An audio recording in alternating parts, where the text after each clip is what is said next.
What does Socrates and the Socratic method and prompting AI have to do with anything? I mean, it's not something I actually really thought about until I was sitting in a meeting with a leader of a hyperscale company, one that you would know if I said the name of it, and they were asked, who is the best prompt engineer? And their response was, well, if you were alive today, I think it would be Socrates. And everyone, kind of nodded their head and chuckled and probably thought this was a really clever answer. And I thought it was a clever answer for a while until I really sat and thought about Socrates as a prompt engineer for AI.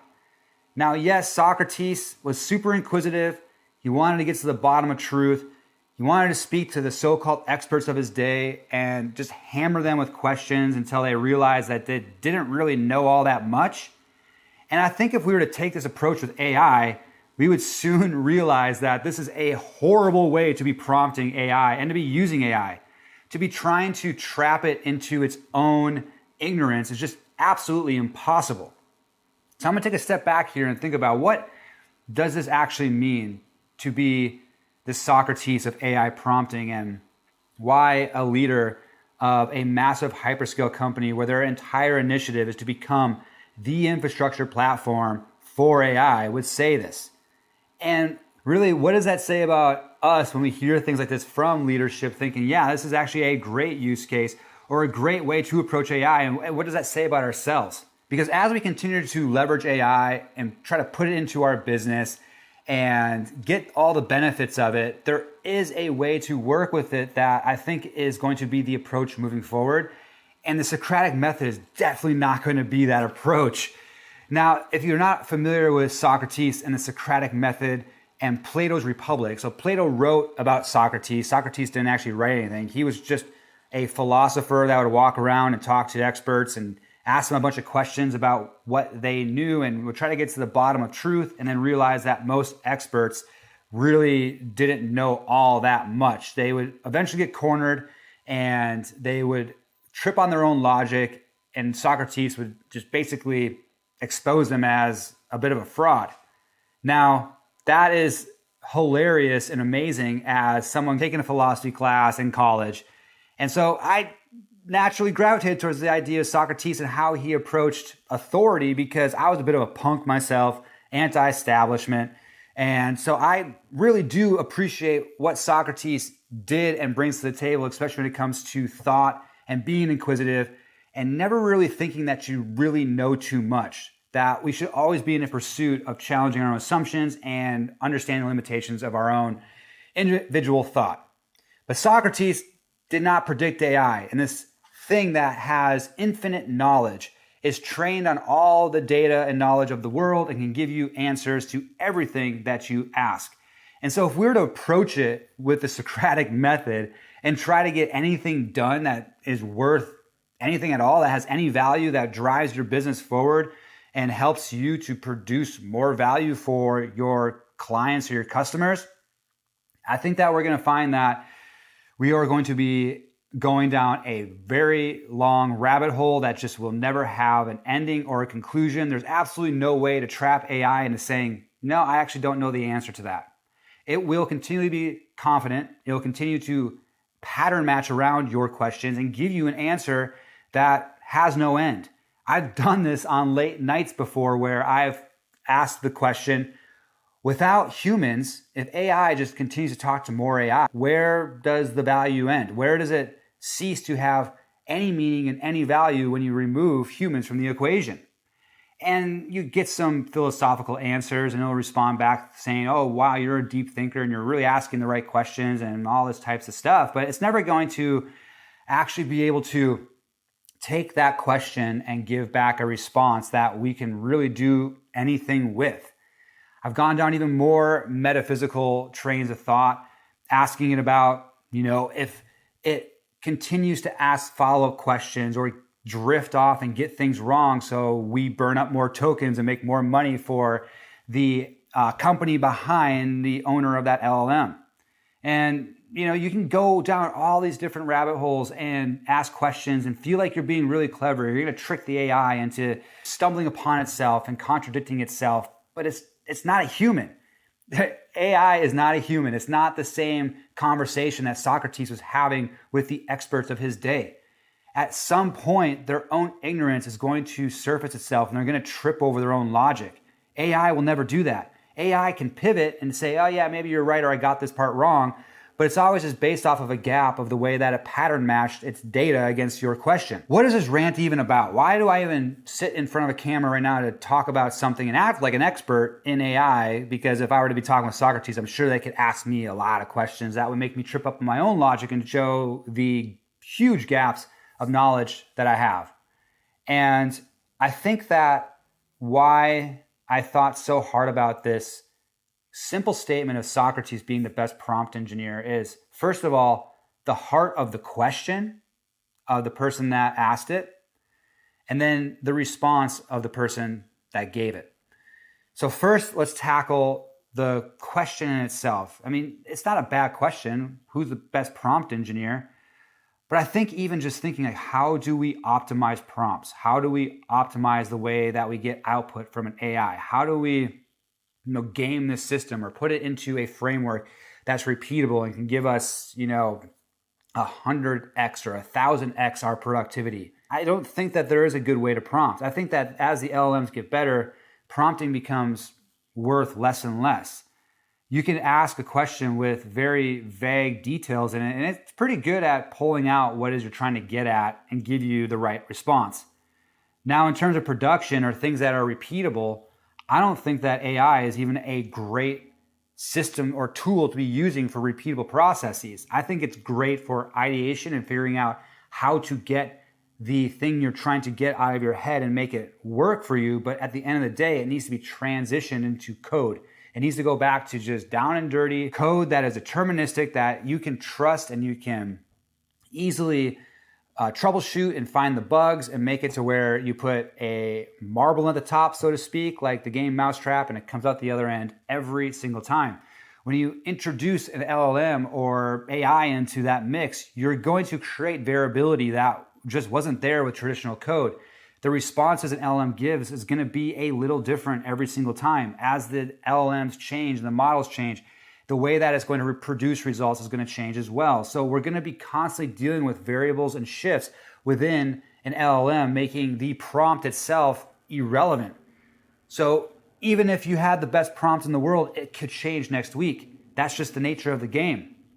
And now going back to the response of that, thinking about Socrates, I think it goes down to the fact of elevating AI to more than what it actually is.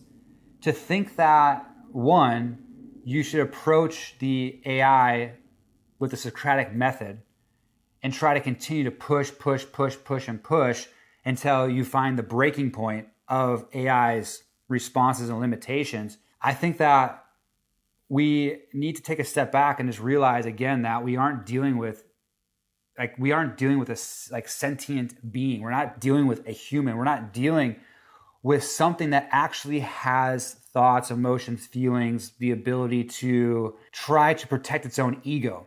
It's just not there. It's just a pattern matcher. It's trained on a bunch of data. That data was created by something else. It's copying truth. It's trying to pull out reasoning. And it does a really good job, but at the end of the day, it doesn't have the nuance. It doesn't have experience. It doesn't have the feeling of shame or not getting something right and having to fail and try and fail and try and fail. It doesn't have that type of ability to intuit those things like a human would.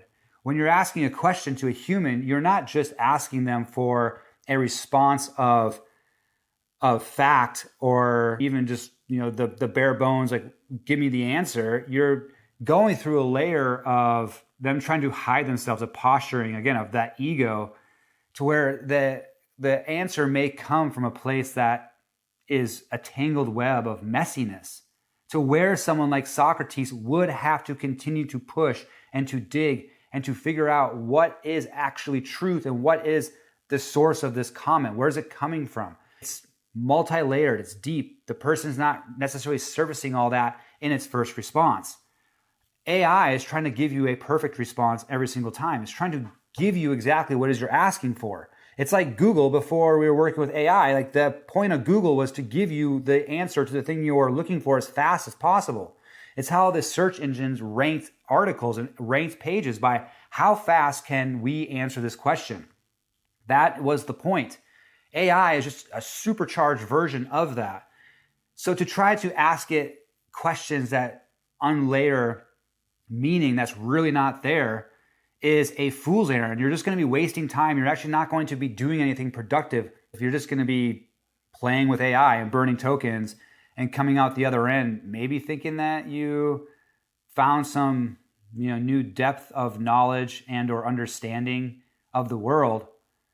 But I think AI is not a great philosopher. I don't think AI is a great expert. I think that you need to be the expert. You need to understand the outcomes that you are looking for, and you need to know those intimately. It's something that you're going to learn outside of AI.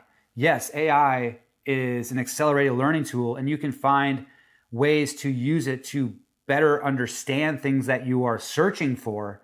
But the only way to know that is to understand your own gaps in knowledge, your own ignorance, and to know how to ask the right questions in the right time. And that discovery of trying to dig is not going to help you when you're trying to provide value for others, because providing value for others is understanding how humans relate to your product or service, or how you communicate, or how it is you're showing up to help them. AI can't help you figure that out.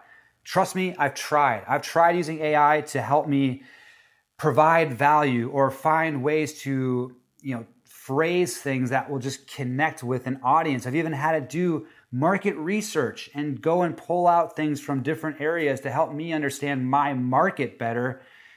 And what I found out is once I actually went and talked to a human being, all that went out the window. And the stuff that AI gave me wasn't actually that helpful.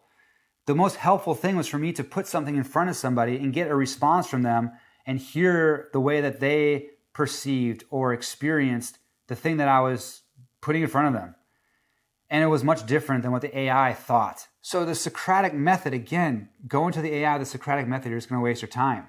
I would challenge the leader of this company to think about that response. And I would say, stop trying to be clever. AI does that all the time. AI is always trying to be clever, especially when you're getting into more creative pursuits. If you've ever noticed this, it just feels like it's trying to be clever, and you can tell it's trying to be clever instead of just being clever. I think the best prompt engineer is the one that's not worrying about the prompt. It's the one that's worrying about the outcome.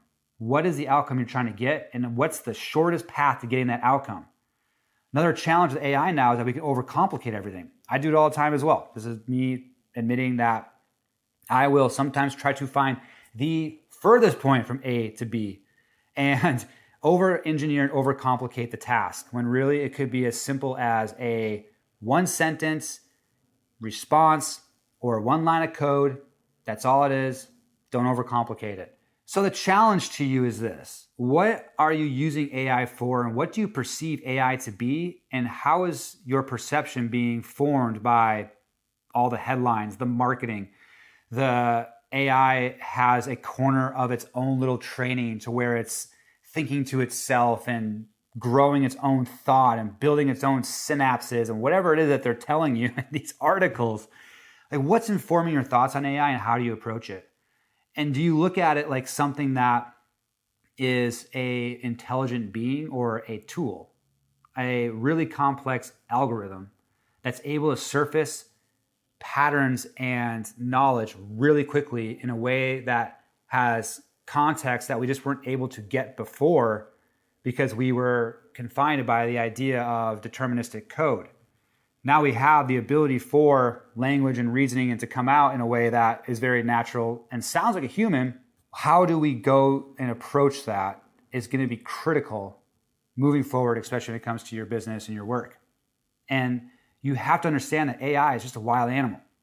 It will go out and it will surface whatever it needs to surface to please whatever part of the conversation you're in, whatever context window it's working within. And you need to understand how to box that AI and put it into a container so that way you can control it. And then as you're building out your processes and you're looking at your workflows and trying to figure out where you can leverage AI and automations, you're looking at it like a Lego set. You're going to build the blocks. You're going to have a map. You're going to be able to say, okay, I know that the next step is this piece, and then the next step has to be this piece, and then it has to be this piece. And by the end of it, you've built an actual thing that you were trying to build that has value, a meaning, and a reason. Not just going into the AI and prompting it and having it respond back to you and being like, wow, this is a great magic trick. And it's continue going down that rabbit hole. And by the end of it, you have nothing to show for it. You just have a bunch of context that has no reason for being. So if you're looking at how to leverage AI and get out of this idea of, Socratic method and prompt engineering and how to get the AI to basically give you this godlike superpower into your work, just going back to the basics and know what is your work to begin with. How do you need to show up? What needs you? What doesn't need you? What can you automate? What can you cut out? Don't ask AI those questions. Ask yourself those questions. Go journal, go out for a walk, go talk to some friends, go talk to your customers, figure it out. Then take that information and figure out what that outcome is. Then go to the AI and say, how do I get this outcome? And how do I get it repeatedly and consistently and in a way that I can trust? Or maybe AI has no place in that whatsoever. I think that is becoming clearer and clearer to a lot of people, especially these AI gurus who were talking about 6, 7, 8 months ago that AI is going to replace everything. That anything that goes out customer facing, communications, proposals, what have you, should probably be managed by a human, because we're becoming more and more in tune to what AI produces, and we're much quicker to sniff it out, which could have the negative effect of your business. Yes, you might be faster to your lead, and I think there's still a lot of communication that can go out to a customer that doesn't need to be, it could be AI, it doesn't matter, they don't care. But when it comes to the personalization and the relationship building and really connecting your solution to the pain point of a person or organization, it's going to take a human touch. And where I was going with that is there's a lot of things, though, underneath the hood of your business operationally that you absolutely can automate with AI. And before, you needed to hire an automation specialist or an operational lead in your company, or hire out to a third-party agency or what have you. You don't need to do that anymore. You can do that with AI. And especially if you know how to put the boxes and cage that wild animal and find a way to make sure that it's giving you the map for your Lego pieces and not just a big bin of Lego pieces saying, well, have at it, then you can definitely do this. And if you're curious to know what that looks like, I have built out a system that you can take a look at for free, and you can put it together for free. You can take the page, copy and paste it, put in your AI and say, how do I make this? And let it run with it and make it. When you go to the link in the show notes below, you'll be able to see that. You will have to give your email. That will unlock the entire process for free for you. But you're going to be able to see how to cage the wild animal in a way that it doesn't make you need to be a developer. You don't need to understand workflow and automation and operations. You'll be able to use your knowledge, your expertise to be able to build the systems that you need to build while leveraging AI in a way that will be scalable. Doesn't matter on the prompts and the prompt engineering. Doesn't matter if you understand coding or any of that stuff. You just need to know what the outcome is that you're looking for, and this system will help you get there. It's what I've used to do client work coming from a non-technical background, and I know that it's going to help you as well. So go check that out and take a look at it, go use it, and you will get some follow-up emails on best practices and things you could do to kind of unlock the possibilities for yourself, because there's so much that can be done. It's just releasing yourself from your own limitations. Going back to the Socratic method, back to Socrates, being able to challenge your own assumptions of what's possible, to be able to challenge what you think is real and what your knowledge actually is, to dig deeper. But you can only do that from self-discovery. And you can use AI to do a little bit of self-discovery and to learn new topics. But again, the output, the thing that provides value for the market, that's something only you can figure out on your own. And it's best to do that outside of AI. This is a crazy little rant. I hope you're following me here. If you're still here, that means that you are a rock star. And then you should leave me a comment below and let me know what resonated with you. If you think that this is all baloney and prompt engineering still has a huge place and that Socrates actually was the right answer, I'd love to know. And I will take a look and respond with some more thoughts and maybe, take a look at my own assumptions on this video and change it and then make a new video on that. Because that's the fun thing about AI and this whole entire crazy world we're living in, is that what seems true today is not true tomorrow. It all moves so fast and it is exhausting, but goodness golly, what a good time to be alive. All right, I'll see you in the next one.